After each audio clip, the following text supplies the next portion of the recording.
Hello friend, today we are going to see the next topic, that is general form of the AP.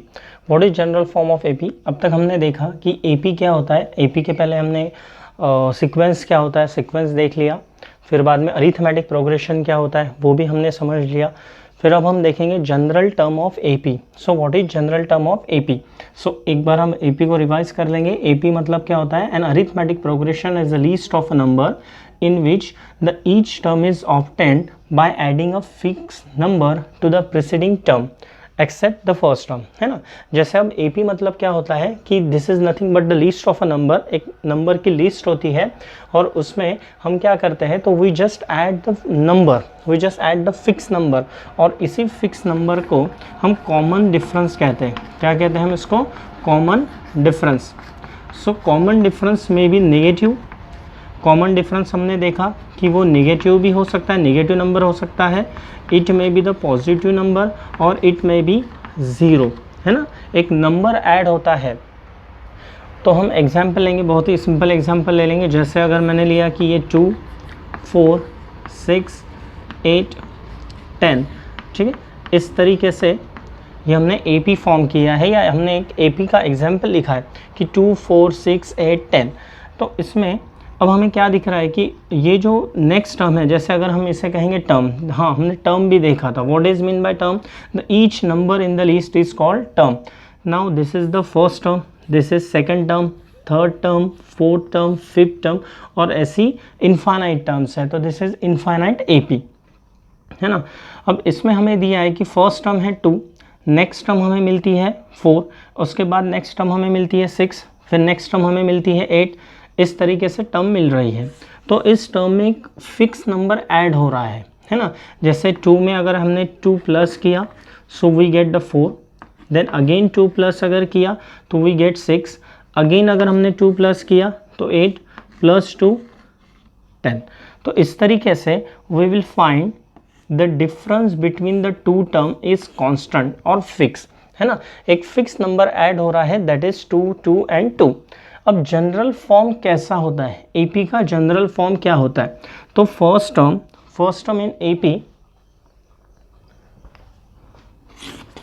जो first term होता है, first term it is denoted by symbol A। अब हम A से इसे denote करेंगे।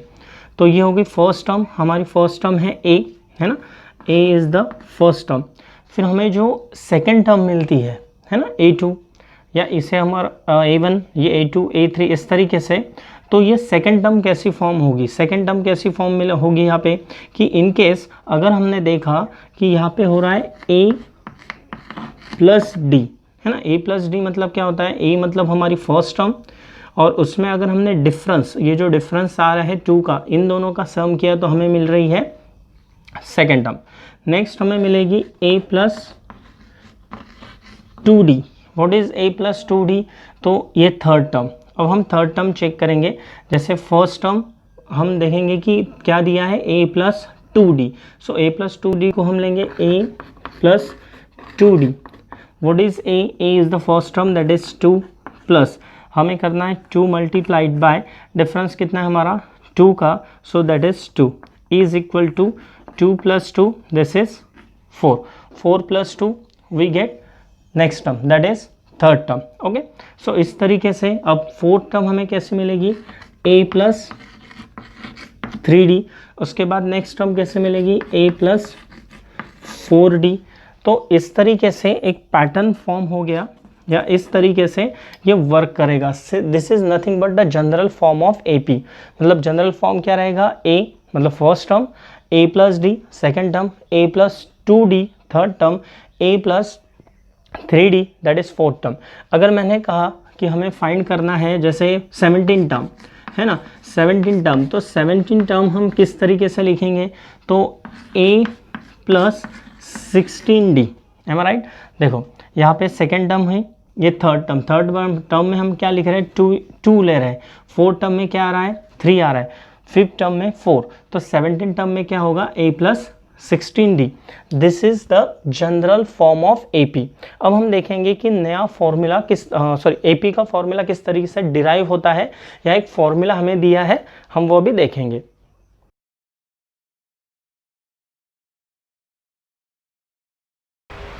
Now general form में हमने देखा कि जनरल फॉर्म में क्या फॉर्म होता है कि ए प्लस डी, ए प्लस 2d, ए प्लस 3d, इस तरीके से ये वर्क करेगा। तो हमें एक फॉर्मूला दिया है, तो इस फॉर्मूला में हम कोई भी टर्म फॉर्म फाइंड कर सकते हैं। जैसे अब हमें पता है कि this is the first term, second term, third term, fourth term, तो हम यहाँ लिख लेंगे। जैसे here simply we can write the first term, है ना, फर्स्ट टर्म को हम डिनोट करते हैं A is equal to what 2। Then हमें निकालना है डिफरेंस, तो डिफरेंस क्या होता है, डिफरेंस होता है next term minus previous term, consecutive term से हमें मिलता है। तो हम क्या लिखेंगे यहाँ पे, जैसे अगर मैंने इसे a1 a2, तो हम a2 या फिर इसको a1 लिखते हैं, a2 माइनस a1, है ना। So we get 4 minus 2, 4 minus 2 that is 2। तो प्लस 2 हमें क्या मिला है, डिफरेंस मिला है। अब एक फॉर्मूला हमारे पास है, उस फॉर्मूला को हम यहाँ लिख लेंगे। जैसे an is equal to a plus n minus 1 into d. इससे हम कोई भी टर्म फाइंड कर सकते हैं। जैसे अगर मैंने कहा यू हैव टू फाइंड, तभी मैंने लिखा था कि 17 टर्म, है ना, 17 टर्म अगर हमें फाइंड करना है कि इस एपी में 17 टर्म कौन सी आएगी। सो हम किस तरीके से लिखेंगे, नाउ A17 हमें कौन सी टर्म फाइंड करना है, A17। सो हमारे पास अब n इज इक्वल टू रहेगा 17। ओके, ये जो n है nth टर्म, मतलब हमें 17 टर्म फाइंड करना है। तो A17 is equal to A plus n minus 1 into d, हमने फॉर्मूला लिख लिया। अब A what is A, first term that is 2 plus n what is n, we have 17 that is 17 minus 1 and into d, what is different, difference है हमारा 2 का। Then we get 2 plus 17 sorry n minus 1, 17 minus 1 कितना होता है, n minus 1 that is 17 minus 1, ये होगा 16 into 2। Then 16 into 2, पहले हम करते हैं मल्टीप्लीकेशन, 16 इंटू 2 कितना हो जाएगा 32, मतलब 2 plus 32 is equal to 34। So A17 17 term जो हमें मिलेगी तो वो क्या मिलेगी 34, ये हो जाएगा 34। यहाँ से टर्म 1, टर्म 2, टर्म 3 ऐसे करते करते 17 टर्म अगर हमें फाइंड करना है तो वी गेट 34। एक सेकंड क्वेश्चन इसमें ऐसा भी फॉर्म होता है कि हमें चेक करना है whether the term is in the AP और नॉट। जैसे फॉर एग्जांपल मैंने कहा कि 25 फाइंड करो कि 25 जो है तो ये इस एपी में आएगा क्या, इस एपी में है, तो हमें चेक करना है। तो उसके लिए अब सेम एपी के लिए हमें रहेगा a is equal to 2, difference हमने फाइंड किया, difference is equal to 2, then n is equal to find. अब यहाँ पे हमें n पता, मतलब हमें n जो था तो वो दिया गया था कि 17 टर्म फाइंड करो। अब यहाँ पे हमें 25 दिया है, तो 25 इस एपी में आता है या नहीं, सो हमें n निकालना है कि ये 25 कौन से टर्म नंबर पर आएगा। और an इज इक्वल टू कितना है हमारे पास 72, फॉर्मूला में हम पुट करेंगे। So an is equal to a plus n minus 1 into d. अब an है हमारे पास 25, a प्लस n माइनस 1, हमारे पास n नहीं है, so n minus 1, d what is d 2। a की भी वैल्यू हम लिख लेंगे, a कितना है हमारे पास 2।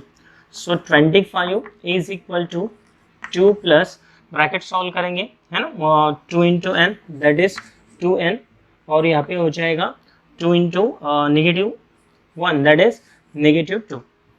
So 25 is equal to 2 minus 2, 0 is equal to 2n। सो हमें मिलेगा therefore 25 upon 2 is equal to n। Now अब यहाँ पे देखो 2 से 25 को अगर हमने डिवाइड किया तो n इज इक्वल टू हमें मिलेगा 12.5।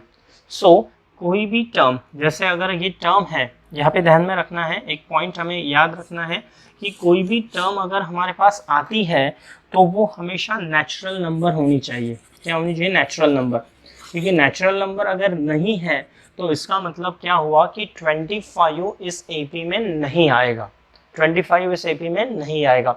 सो n is always natural number, वो टर्म नंबर होता है। सेम अगर हमने 24 फाइंड किया तो इस एपी में मिल जाएगा। तो हमने देखा general form of AP. What is the general form of AP? तो एपी किस पैटर्न से वर्क करता है। एपी का मतलब कोई भी अगर एपी हमें दिया है तो उसका एक फिक्स पैटर्न होता है। तो सिंपली हम इसे डिनोट करेंगे कि ए, देन नेक्स्ट टर्म हमें मिलती है a plus D, next term हमें मिलती है a प्लस 2d। इस तरीके से हम टर्म फाइंड करते हैं और इसे सॉल्व करते हैं। तो इसमें हमने देखा कि 2 टाइप ऑफ क्वेश्चन हमें फॉर्म हो जाएगा, सिंपल 2 टाइप ऑफ क्वेश्चन। पहला है कि जो टर्म है हमें वो फाइंड करना है, या हमें किसी टर्म पर एक नंबर दिया है और चेक करना है कि वो एपी में है या नहीं। ठीक है, इसके बाद एक फॉर्मूला यहाँ पे जनरेट हुआ था, या यहाँ पे एक फॉर्मूला हमें दिया था। ठीक है, अब नेक्स्ट इसमें आएगा, नेक्स्ट हमें फॉर्मूला दिया है सम ऑफ एपी, मतलब टोटल जो एपी है उसकी एडिशन कितनी होगी। अब सम ऑफ एपी मतलब जैसे अगर मैंने कहा कि एक एपी दिया है जैसे 2, 4, 6, 8, सेम एग्जांपल, तो इसकी एडिशन कितनी होगी। जैसे अगर हमने यहाँ तक लिया कि 12 तक, then 2 plus 4 plus 6 plus 8 plus 10 plus 12, ऐसा अगर एक एपी हमें दिया है तो उसकी सम कितनी होगी। तो नेक्स्ट इसमें हम देखेंगे कि अब सम ऑफ एपी, ये था जनरल फॉर्म ऑफ एपी।